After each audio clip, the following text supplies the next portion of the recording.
Hello student, Bagdua educational platform Suratgarh में आप सभी का स्वागत है। आज हम बात करेंगे सुप्रीम कोर्ट के द्वारा एक बहुत ही बड़ा फैसला लिया गया है, उसके बारे में कंप्लीट डिटेल के साथ आपके साथ डिस्कस किया जाएगा। तो एक बार सोशल मीडिया प्लेटफॉर्म पर इसको शेयर करें।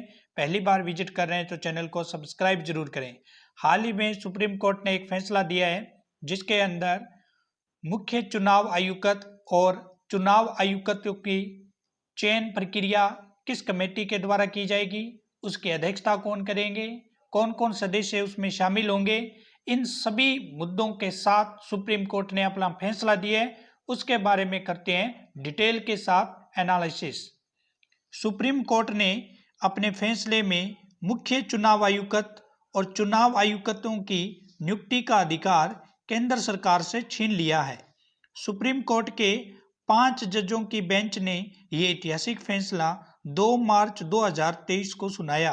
फैसला सुनाते हुए कोर्ट ने महत्वपूर्ण टिप्पणी की है कि ताकतवर के सामने कमजोर घुटने वाले व्यक्ति को चुनाव आयुक्त नियुक्त नहीं किया जा सकता।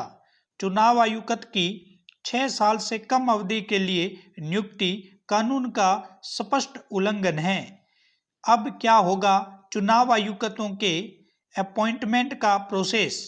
तो अब मुख्य चुनाव आयुक्त और चुनाव आयुक्तों की नियुक्ति के लिए नाम सुझाने का काम प्रधानमंत्री, नेता प्रतिपक्ष और सुप्रीम कोर्ट के चीफ जस्टिस की कमेटी करेगी। तो इस कमेटी में कौन कौन शामिल होंगे? भारत के प्रधानमंत्री, नेता प्रतिपक्ष और सुप्रीम कोर्ट के मुख्य न्यायाधीश। सुझाव हुए नामों पर राष्ट्रपति अंतिम निर्णय लेंगे। सुप्रीम कोर्ट ने चुनाव आयोग का अलग से सचिवालय, कानून बनाने के अधिकार और अपना बजट और महाभियोग से रक्षा करने का कवर देने का फैसला किया है।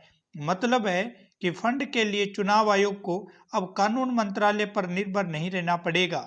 चुनाव आयोग अधिनियम 1991 के तहत सीईसी और चुनाव आयुक्तों को 6 साल की अवधि के लिए नियुक्त किया जाना चाहिए। कब तक लागू रहेगी ये चयन प्रक्रिया?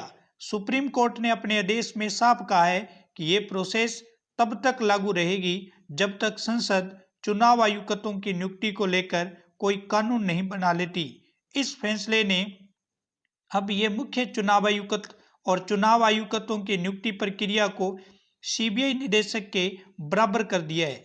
संविधान में नियुक्ति का क्या है प्रावधान? संविधान के अनुच्छेद 324(2) के अनुसार मुख्य चुनाव आयुक्त और चुनाव आयुक्त राष्ट्रपति के कानून के द्वारा आधार पर की जानी चाहिए। फिर भी इस संबंध में संसद द्वारा कोई कानून नहीं बनाया गया था।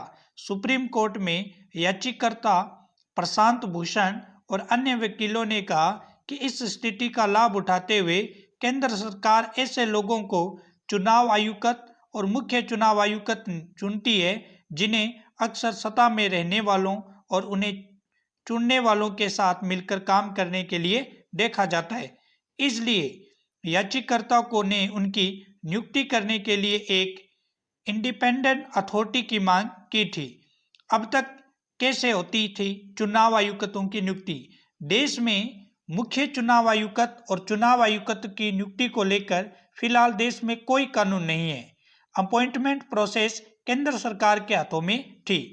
परंपरागत रूप से सचिव स्तर के मौजूदा या रिटायर्ड अधिकारी की एक सूची तैयार की जाती थी और इस सूची के आधार पर 3 नामों की सूची तैयार की जाती थी।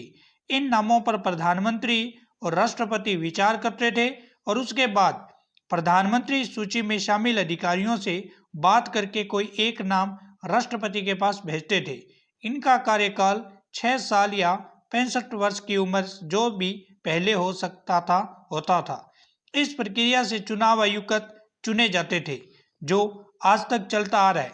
इनमें से जो सबसे सीनियर होता था उसे मुख्य चुनाव आयुक्त नियुक्त किया जाता था। इन्हें सुप्रीम कोर्ट के जज की तरह माना जाता है। समान वेतन और भत्ते मिलते हैं। कोर्ट ने कहा इलेक्शन कमीशन का स्वतंत्र होना जरूरी है।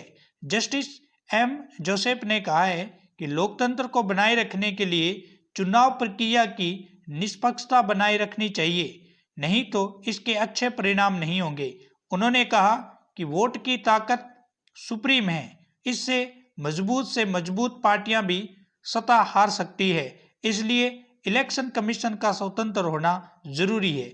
ये भी जरूरी है कि अपनी ड्यूटी संविधान के प्रावधानों के मुताबिक और कोर्ट के आदेशों के आधार पर निष्पक्ष रूप से कानून के दायरे में रहकर निभाएं। पिछले दिनों सुप्रीम कोर्ट ने अरुण गोयल की चुनाव आयुक्त के पद पर नियुक्ति पर सवाल उठाए थे, फाइल भी मंगवा ली थी और कई गंभीर टिप्पणियां भी की थी। चुनाव आयोग, मुख्य चुनाव आयुक्त वर्तमान में राजीव कुमार है, चुनाव आयुक्त अनूप चंद्र पांड्या और अरुण गोयल है।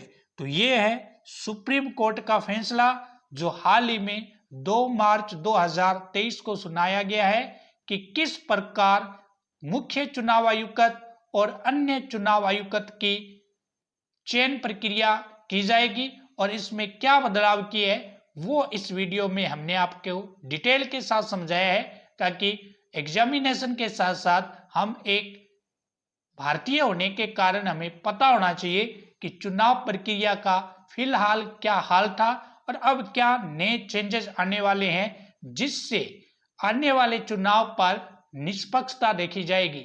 चुनाव आयोग का निष्पक्ष होना बहुत ही जरूरी है एक अच्छी सरकार को जनता के सामने लाने के लिए। तो ये था आज का वीडियो, इसको ज्यादा से ज्यादा शेयर करें और चैनल पर अगर पहली बार विजिट कर रहे हैं तो सब्सक्राइब जरूर करें। फिर मिलते हैं न्यू वीडियो के साथ। धन्यवाद।